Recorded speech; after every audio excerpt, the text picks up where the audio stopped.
Sunday racing out at Hollywood Bet Scottsville. Yep, there's been rain. It's going to be a softer track, I would imagine. We're only doing this Friday morning, and the word out by Friday morning is that the track would have already been soft. I'm not sure how much more rain the guys are going to get Saturday or Sunday. Len Mayhew's on the line, and he's our consultant for KwaZulu-Natal Racing, and he'll tell us a bit more about the weather.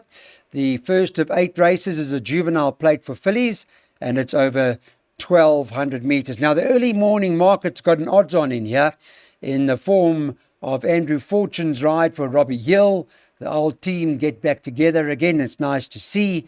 And number 2, Mystic Dancer, is priced up at 17 to 20. Odds on to win. MJ Odendaal, their mate, has got number 5, Barrington Blue, as the second favourite at 3 to 1. And you can get double figures about the others. Morning, Lenny. How's the weather looking, and are we bankering Mystic Dancer? Good morning, Clyde. Yes, the weather's not too promising at the moment. We've had a bit of rain today. It's stopped now. But yes, there's further predictions for Sunday. So all in all, it's probably going to be a bit of a soft track. Mystic Dancer, you happy to bank in the bipod?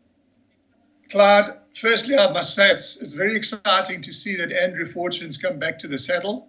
I mean, he's always been a talented rider, and I wish him everything of the best for his comeback. Yeah, and he could start off with a winner coming back after all these years, because Mystic Dancer certainly looks about a standout bet. She should have won last time she would have won in one more stride. And she's got most of the field beaten on that performance. So all she's got to do really is reproduce that run, and I think she's pretty much a good thing. Okay, well, that's good enough for us. Thank you, Len. We'll banker the 2 in the bipods in the first leg. There are a few bankers just now, as you can see, from Len's Perm. He's worked out a 48 Rand exotic for us. And as far as Friday morning is concerned, that's our latest play. All right, let's talk about race number 2 on the card now. And this is a maiden plate over 1,200 metres. There are some comments from some of the trainers. And we've got Stewie Ferry, who tells us, number 1, love, love, love. Shows nice work at home, apparently. Got a Quartet Chance. Number 4, Levitator, coming off a layoff. Would come on from the run. 6, Your Ladyship, nice filly. Will need the experience. And 9, Let's Go to War. Tony Riverland says, will need the run. Now, the early morning on Friday morning market's got Tony Riverland's other horse, 8 Greenlight Queen, as the favourite, priced up 18 to 10. 3, Cameviad Retrovit is priced up 22 to 10. And the 10, Lucien, is priced up at 11 to 2. You can get 8 to 1 and better about the balance. What do you make of the favourite, Len? Greenlight Queen? Are we depending on her, or are we going a bit wider? Clyde, she was just touched off last time, and I think she'll go one better on Sunday. So for me, she's a definite PA banker. If she happens to slip, though, I've put the 3 of them in the bar pot. Greenlight Queen and Lucien, the 10 horse, and number 3, KM Retrovit, who's improving with each. So I think from the bar purposes, we could hopefully we'll double up. All right, so bipods, we're happy to play it safe. That's already come and gone. The PAs were good enough. Len says good enough Greenlight Queen to run in the first 3. We banker that. We banker 7 in the next leg, by 1 and 7, by banker 3, by 5, 6, 8, by 2, 3, 5, 7, and the right at the back. It's quite open, as you can see. A whole lot of horses in there, and it cost 144 Rand. Welcome. Let's go to the third now, and this is a start to look at the pick 6. It is an open maiden plate, so make a note of that, over 1,400 metres. Just to give you an idea on the comments that have come out of computer form, thanks to Dean Cannemay, he says that number 5, Dancing on a Cloud, is a nice type, must be included, and that the 6 horse, Gareth van Zyl, says that Apache will probably need, or may just need, the run. Let's take a look at the early morning market for this particular event. 7, Massalina, is 17 to 20 odds on for the Cornet Spieth stable, and all depending on how the weather all goes, I would imagine, for Cornet and his team as to what they decide to do. But if Massalina shows up, does look like a hard horse to beat. But there is some talk about this first timer called Dancing on a Cloud, who's the second favourite at 16 to 10, and you can get 7 or 8 to 1 and better, bar those 2.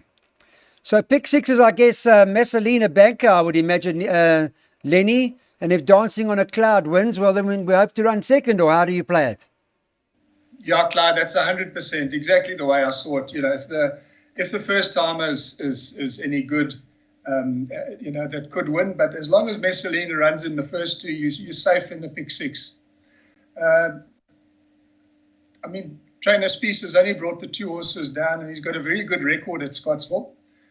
And if you look at Messalina's last three runs, they really are good.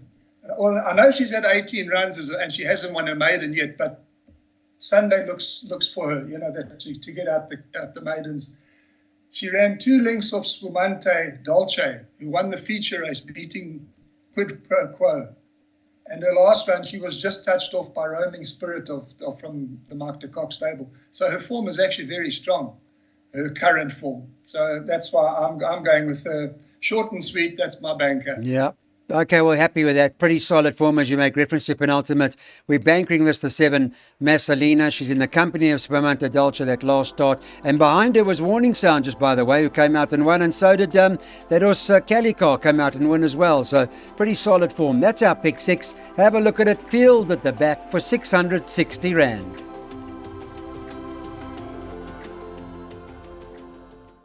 Okay, jackpot time race 4 is the D Stakes event. It's over 1,600 metres and should run at around 20 past 2, first leg of the jackpot. Interestingly enough, if you look at the best weighted column in a race like this, it shows up a horse like the 4 Rowan's Dream. She hasn't got the best form late, as you can see, in terms of being quite far back. But from a ratings perspective, Rowan's Dream comes into the race with a chance.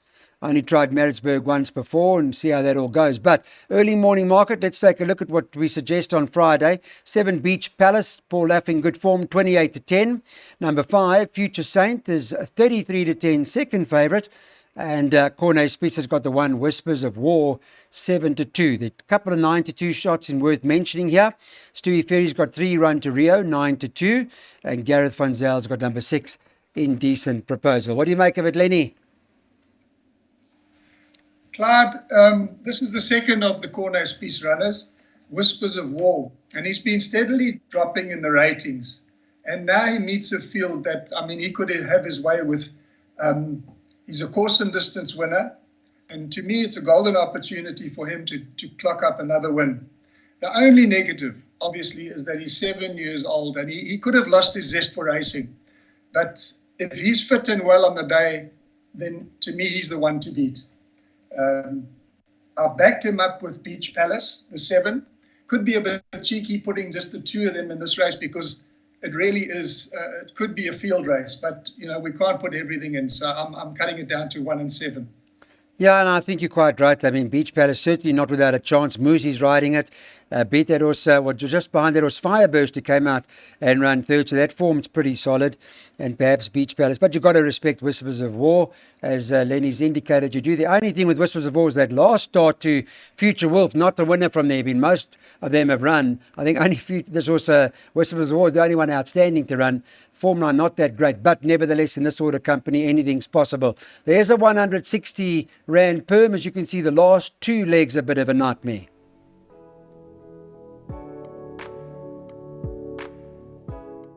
Okay, back with us now. Let's take a look at our next event on the card.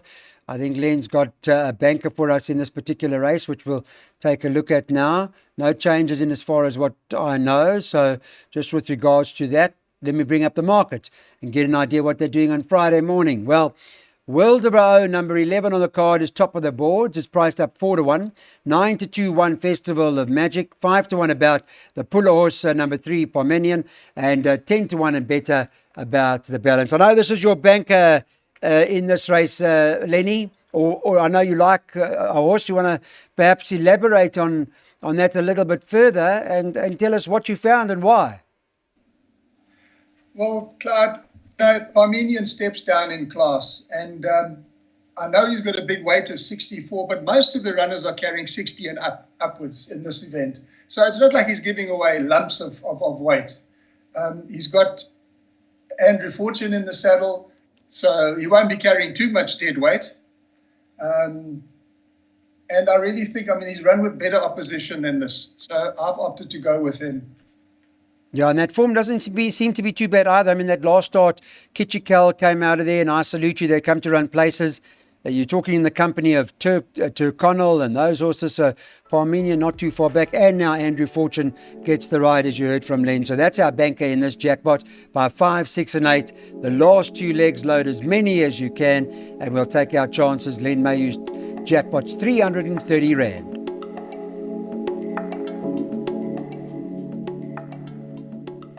So the Queen Bee and Princess Palace meet again here in this particular event. We're talking about numbers 5 and 6 on the card. Last time out, Princess Palace was ridden by Kabela Matsinyani. It's now being ridden by Rachel Venico, claims the 1.5. So that sort of does keep matters pretty much where it was in terms of the last time they met. This is a Class 5 and it's over 1,400 meters. Let me bring to your attention the latest betting, if I can, for race number 5. I'm going to pull it up for you now, or race number 6, I beg your pardon, that we're talking about here, race 6. And the market's got Princess Palace top of the boards, who's at 18 to 10. 5, the Queen Bee, is 7 to 2. 1, Mistress Rebecca. Mistress Rebecca's priced up at 9 to 2. And 3, Pink Diamond, is at 6 to 1. It's 7 to 1 and better about the balance. 2 of them to fight it out here, Len, Princess Palace, the Queen Bee, or does it go further than that? Clyde, I'm narrowly on the side of Princess Palace. She's beaten the Queen Bee before. The trick horse there could be the 8 horse, Elusive Bell. She ran a good race the last time at Scottsville over the 1600s. Now she comes back to a 14. And she's only got 54 on her back, so she's definitely in with a shot. But it doesn't end there. As I say, it's a tricky fillies race, and you could get a result. But for the PA, and I would go with the 3 horses. I think we should get through the 5, the 6, and the 8. Okay, 5, 6, and 8. That's our play in race number 6. You can use that in your swingers or your trifectas, however you want to play it. Race 7's a Class 4 with the fillies and mares. We keep them up a straight over 1,200 metres. On Friday morning, there were 10 of them lining up to go to the gate. We've been saying all day, or most of the time that you've been watching the show, that the last 2 races on the card are tricky. You may have to focus on trifectas and quartets. Look at that and see what you want to do. Friday morning, the show has the market as follows. 4 to 1 the field. That also 3, 1 Smart Cookie, 4 to 1. 5, Tequila Sky, 9 to 2. Number 9, Blowing in the Wind, also 9 to 2. 2 Winds of Josephine is 13 to 2. 7 to 1, 1 Vision to Achieve, and 7 to 1, the 4 Chelsea Flower. And you can get 10 to 1 about the other one in the race called Happy Analia. After Happy Analia, you can get 12s and better the balance. All right, Leonard, over to you. You're the man who studies the form. What we doing? Clyde, you only have to look at the betting to see what a difficult race it is. So it's really a field race, but obviously you can't put everything. So for the PA, I've cut it down to 4 horses. The 2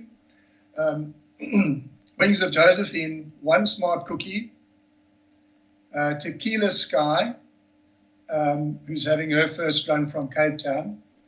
And as you know, the Cape Town Raiders do very well both here and in the Highveld.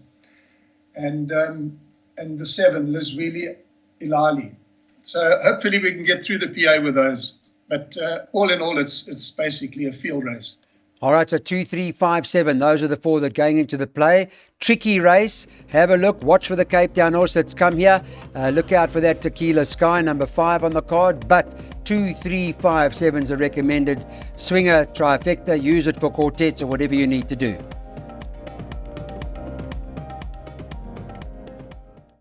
All right, let's get some quartets now. Maybe something like that. We'll get some information from Len Mayhew in a minute about what we're doing in the last race. 4 to 1 the field. I might as well just bring the betting to your attention now on Friday morning, where both joint favourites, the 5, Luhamba Pambili, and the 6, 21 May, are priced up 4 to 1, the pair of them. Number 4, War Empress, is priced up 5 to 1. 11 to 2, about 9, Smorgasbord. 11, Captain's Christie, is 7 to 1. 8 to 1, the 8 horse, Iberle. And the 2 Northern Warriors priced up 10 to 1. If you want more 10 to 1, you can ask for about number 3 Kalahari Roller, also at that price. And then you can get 12 to 1 and better about the balance. Len, over to you. Let's talk about it. Get some money, lucky last, get out stakes, whatever you want to call it. What's the plan? Yes, Clyde. I don't want to sound like a stuck record, but again, we've got a very tricky race here. My first choice, narrowly, is the 6 horse 21 May. Really runs a bad race, and I think it'll be right there again. But there's very few horses in this race that you can actually discard and say that they haven't got a chance. So that's why I've opted to put the field in the exotics and the pick 6 and the jackpot 2. And in the PA, I've got 6 horses. So that speaks for itself. I think it's very tricky. Okay, so we're going to use this in the quartet as well. So 1, Don Karari, we're putting in the play. The 5, Luhamba Pambili. The 6 on the card, 21 May. The 7, Common Grounds. The 9, Smorgasbord. And the 11, Captain's Christie. 1, 5, 6, 7, 9, and 11. Len, thank you very much, Lenny. Have a good weekend. Hopefully we race on Sunday and we get to catch up with you soon.